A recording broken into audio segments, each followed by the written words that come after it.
Uyimizning fasadini qaranglar, kirganda bittada любой bitta odam diqqatini tortadigan bo'lganda, yaxshilab joylashib, hozirdan bitta like bosib qo'yinglar, ketqizgan vaqtinglar achinmaysizlar. Yunusobod rayonidan to'ru 2 so'tiga mana shunaqa hashamatli koshovni topib qo'yganman. Bitta like bosib qo'yinglar, kelinglar sizlar bilan birinchi bo'lib har doimdek kirushdan boshlaymiz.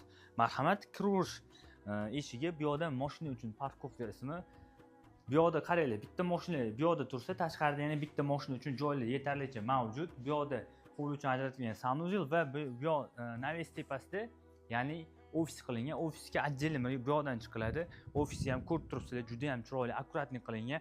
Menga eng ko'p yoqqani mana ikki qismga bo'lingan landshaftniy zona, ayniqsa mana zеленый подсветникlar bilan juda ham chiroyli turibdi. Mana fontanni qaranglar, juda ham chiroyli fontan. Shaxsan menga juda yoqdi. Va bu yoqda qaranglar, besetka qilib qo'yishgan, oila davrasida o'tirish uchun bundan zo'r joy bo'lmasa kerak. Mazza qilib qaranglar, sharoitlarni qilib qo'yishgan. Mana bu yerda Amazonkani ko'rinishini beradigan qaranglar, dekoratsiyani yorib tashashibdi. Ana endi sizlarni ko'p kuttirmagan holda uyimizning ichini ko'rib chiqamiz. Qani ketdik. Bu esa bizning uyimizning, ya'ni kirish hol qismi. Mana buni qaranglar, kirishimiz bilan mana shunaqa keng hol. Bilasizlar, bizning o'zbeklarga mana shunaqa keng joylar yoqadi. Ayniqsa kirishimiz bilan mana shunaqa katta hol sizlarni kutib olsa, bundan zo'r joy bo'lmasa kerak. Oila davrasida, do'stlar davrasida o'tirish uchun zo'r sharoitlar qilib qo'yilgan. Qaranglar, mana bu yerda mana bunaqa kaminlar ham qilib qo'yilgan gap yo'q. Mana haqiqiy toshli qilingan, pulli, mehrni prosta berishgan. Xo'p, bu yoqqa keladigan bo'lsak, bizning uyimizning zal qismi. Zalimizning ham kattaligi bitta o'zingizlar e'tibor berib qo'yasizlar. Bu yoqda stuldan tashqari mana shunaqa mягкий divanni, mягкий zona ham qilib qo'yishgan. Shaxsan menga juda yoqdi.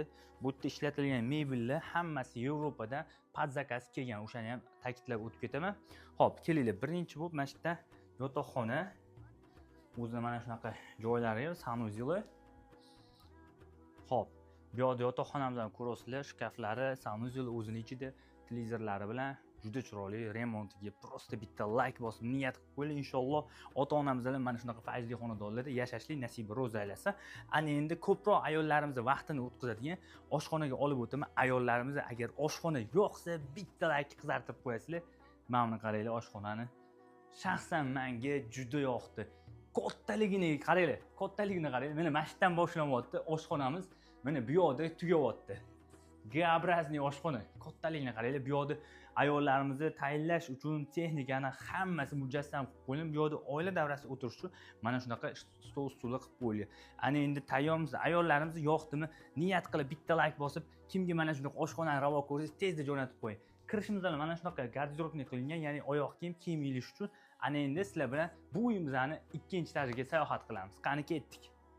Bu esa bizning ikkinchi etajimizda. Qaranglar, ikkinchi etajga chiqishimiz bilan meni birinchi bo'lib mana qandil tortdi, diqqat e'tiborim va men ko'rasizlar, zinaning yonida vizualni katta qilib ko'rsatdi mana shu oyni. Shaxsan menga juda yoqdi. Mana zinalarimiz ham podsetnik granitga qilingan. Ikkinchi etajda ko'rasizlar, kengina hol. Xo'p, kelinglar, birinchi bo'lib mana shu yotoqxonadan boshlaymiz. Ikkinchi etajimizda naq 4 ta yotoqxona bor. Biri qaranglar, kirishimizdan xuddi shunaqa birinchi etajdagi joy ajratilgan, sanuzel. O'zida ko'rib baho berasizlar va yotoqxonamiz. Bu uyimizni xarid qilar ekansizlar, sizlar faqatgina kiyiminglar bilan kelasizlar. Chunki bu yoqda hamma sharoitlar mujassam qilib qo'yilgan. Xo'p, endi nariga xonaga o'tamiz. Hozir sizlarni eng oxirigacha ko'rib tursanglar, bitta xonani ko'rsam, o'zida bitta baho berasizlar. Bu yoq bolalar yotoqxonasi. Bu yotoqxonada qaranglar, sharoitlar qilingan. Dars tayyorlash uchun va kompyuter uchun mana shunaqa ikki qismga bo'lingan, garderobniylarigacha qilingan. Bu o'zining ichida shaxsiy sanuzeli va eng katta xonamiz bu yerda. Qarab turinglar. Xonani kengligi o'zingizlar bitta baho berasizlar. Bu yoqdan balkonga chiqib ketadigan joylariga. Bu yoqda mana shunaqa garderobniy xonasi. Ko'rasizlar, keng joy va sanuzel. Sanuzelga ham bitta baho berib qo'ysa, juda ham shikarni chiqqan. Shaxsan menga juda ham yoqdi. Xo'p, ana endi uyimizning eng oxirgi xonasi, ya'ni ikkinchi etajimizning. Bu yoqda bolalarimiz uchun ajratilgan yotoqxona. O'zining ichida marhamat, sanuzeli va mana shunaqa keng yotoqxona, dars tayyorlash uchun shkaflargacha hamma sharoitlar qilib qo'yilgan. Ana endi sizlar bilan biz uyimizning spa zonasiga, ya'ni podvalga yo'l olamiz. Qani ketdik. Bu esa bizning uyimizning podval qismi. Qaranglar.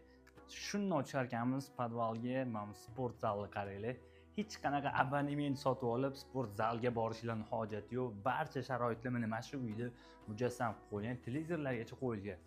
mazza qilib shug'ullanadigan joy bo'lgan. Qaranglar, podvalga tushirgan mana shunaqa keng joy, bu yerda garderoblargacha bor va uyimizni spa zonasi. Qaranglar, kirishimizda bilan mana shunaqa o'tiradigan joylar qilib qo'ygan. Xo'p, basseynimizni kengligini o'zingizda bitta ko'rib baho berasizlar. Bu yerda jakuzilargacha qilingan, bu yerda spa zona, ya'ni bu yerda sauna, finskiy sauna, bu yerda sanuzellargacha, vannalargacha tayyor holda qilib qo'yilgan. Basseynning kengligiga o'zingizlar bitta baho berasizlar. Inshaalloh hammamizga eng kamida mana shunaqa fayzli xonadonlarda ota-onamiz bilan yashashning nasibi ro'z aylasin. Niyat qilganlar bu videoni ko'rib turib bitta like bosamiz. Kimga mana shu uyga ravo ko'rsangiz, o'sha insoningizga tez yuborib qo'ying.